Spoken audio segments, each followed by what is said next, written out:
So, guys, this is my review for Spy Family episode 2. And with that, let's dive right into this review of this episode. So, the title of the episode is called Secure a Wife, and it's definitely centered around both Forger and Yor here specifically.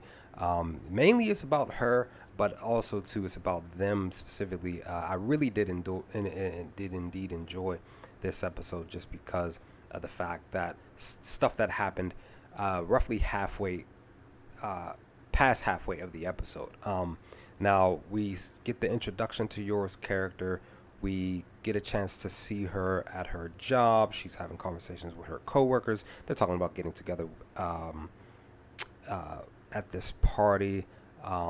Even prior to that, we also have, the conversation between Forger and Anya about trying to basically secure a wife because again they're trying to get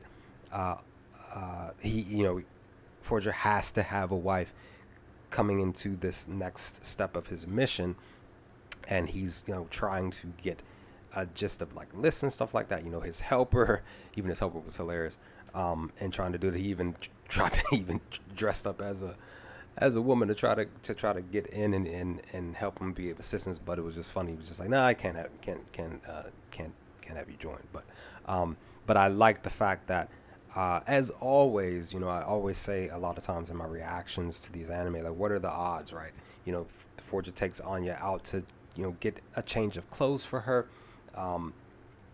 And prior to that, we see Yor here, during her conversations with her coworkers that, they also talk about some stuff about, which they actually kind of hint for something moving forward in the episode, where her coworkers are talking about, spies out there are already being out there, and there was a woman who got arrested for possibly being a spy. Now, I can't technically say that she was or not, but they talk about this stuff, like they know that there are spies out there and things of that nature, but during this conversation, they're also talking about, this party and, you're coming to the party. And of course, she had mentioned about bringing a boyfriend to the party, plus one.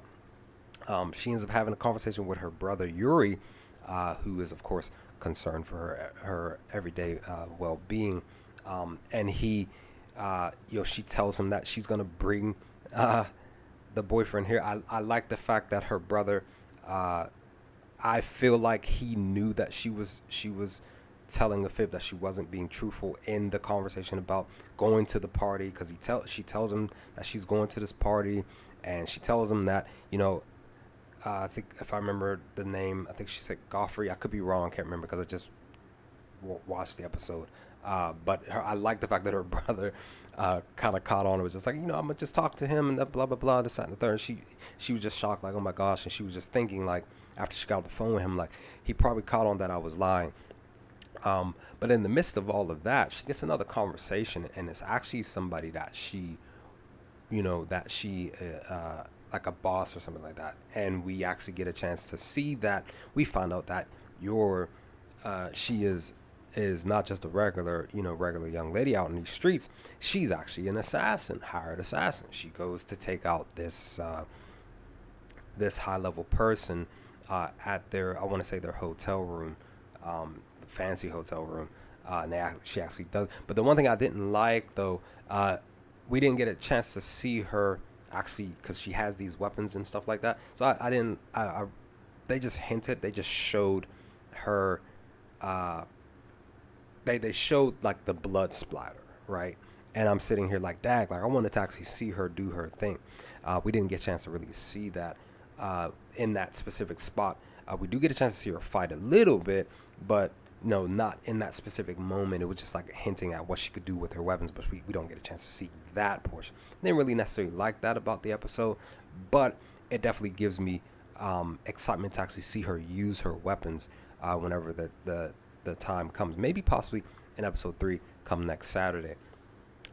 But I will say that, her look, her tone, like everything about her character just fully just shifted. Like she seemed just like one of those normal, regular, regular down to earth girls, but really when she goes into go mode, she'll go into go mode. You could just tell, and even the way that her, her the way her eyes looked and shifted, like that was just dope to me. Um, and like I said, once like I said before, once we what are odds that they run into each other while Forger's out taking Anya to get a change of clothes, and they connect, they vibe. Even in that first encounter, their senses kick up, and they vibe. They catch on to things about themselves. I just really like that about their characters. And of course, Anya being a mind reader, she doesn't but she can hear their thoughts. And like Forger was thinking about taking her on for his mission. She was thinking about taking him on for his mission and for her mission. But they both kind of were just like, oh, I'm not going to do it. But Anya's the one. Thanks to Anya, she's the one that actually like kind of like unctions them in the right direction. They're in the store, and then they have the conversation about right here outside the store, talking about going and going to this party, and telling Yor about about his daughter, and trying to get her into the school, and he needs, basically per his mission, he needs a wife. So they kind of like agree to do so. But because they decide to link up for this party that her coworkers have. He goes off to do something with his helper to get the mission, to do the side mission before going to the party. They go and steal these precious, expensive items. There's a ring in the box, and we get a chance to see that he tries to basically take this ring to give to Yor, but at the same time, somebody helped out there during their mission. Somebody else showed up. Originally, I thought it was Yor, but it wasn't her. She was actually waiting at this train station for him to show up so that they can go to the party together. But again, he was late because he got caught up in the bad guys are basically going after him. So I definitely do. I'm interested in wondering who that other person is that was there. Because again, Forger, he notices it, but they run off. But once he finally shows up, after the fact that she shows up, after the fact that she, her coworkers are talking about the spy stuff. Maybe she's a spy, blah, blah, blah. We should get her in trouble. The main young lady, I forgot her name. Maybe, I don't know, maybe they didn't give her a name. But they probably did. I got to rewatch the episode. But the main young lady, she was a hater, I really just despised her, where she was just like trying her best not to per her mindset of having Yor be stand out more than her. Basically, I felt like she was jealous. But I was definitely glad that Yor didn't do this. She was gonna actually take everybody out here at the party, but I'm like, no, there's kids here. They don't want to do that, right? Because her eyes shifted. Like again, she goes in that mode, her eyes shift. But I definitely do like the fact that, like I said, Forger shows up after the fact, and he has blood on his face from him fighting people and getting injured and stuff like that. And he rambles, talking like, "I'm sorry, I'm Yor's husband, this, that, and the third." And I was just cracking up. I'm like, "Yo, dude, what are you doing?" He's like, "Wait, I'm on the wrong mission, blah blah blah." And her coworkers are all, like I said, one main one's hating, saying I didn't notice that she was married already, blah blah blah, and she tries to take one of the food dishes and spill it on her, but Yor kicks it out of the way. I like the fact that she did show that, and again, Forger likes the fact that she did that, and he supported her. And of course they leave, but once they leave, the bad guys basically followed Forger and was trying to get at him, of course with Yor in the car, and then they're running out, and then we get a chance to see Yor actually in go mode a little bit. She's fighting off some enemies here and there, kicking them and stuff like that. It was really, really cool to see. But in the midst of that, they have the conversation about actually getting married, because again, it's benefiting Forger moving forward.